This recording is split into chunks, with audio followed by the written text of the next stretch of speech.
Well, for more on this story, we're now joined in studio by Aubrey Tshabalala, who's from the Communications Workers Union of South Africa, and he's the Secretary General there. Thanks so much indeed for joining us. Welcome to the program. Good afternoon. Thank you for having us. All right, so you must be concerned as a labour union that a building of this size would be evacuated because of an oil spill. Yes, we're actually shocked because it shows that safety of workers is not taken seriously because you can't then save cost and at the expense of the health and the safety of workers in general, but also raise the issue around the SOEs and government buildings. Last year only we had a Bank of Lisbon building where 3 people died, and it's almost the same here. We had 3 people in hospital. So those are indications that seriously the life of workers is not taken into consideration.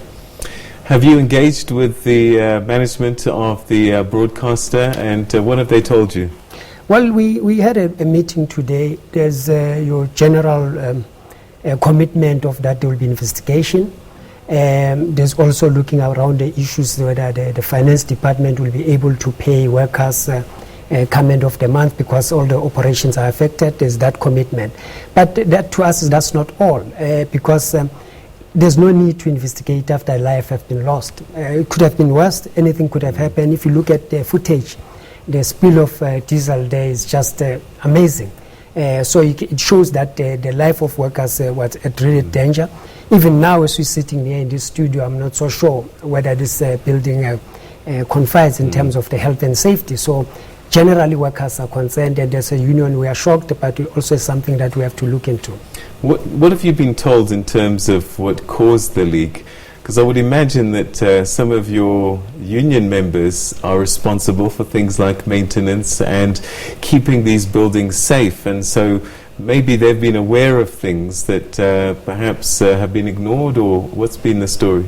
Well, from what we've gathered out of the meeting and also engaging, there's no clear indication. That's why they refer to the investigation. They said that the pump is continuously doing that work, but you can tell when people are having their hands on the project.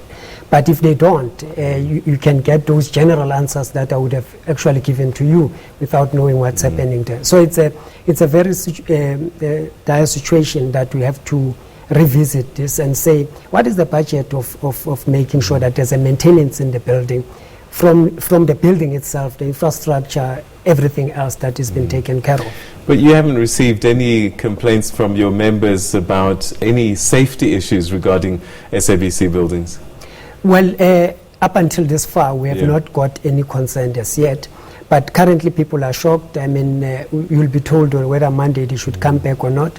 Those are concerned. They will be putting. So I guess why I'm asking is that I suppose it might suggest that this was actually just a freak accident, and that perhaps it wasn't something that could have been foreseen.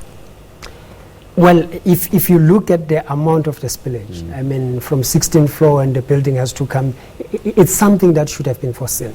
It can't be that at a high magnitude of this damage, that is something that just probably in the minute. So we believe that there's simply a negligence, and the people must account.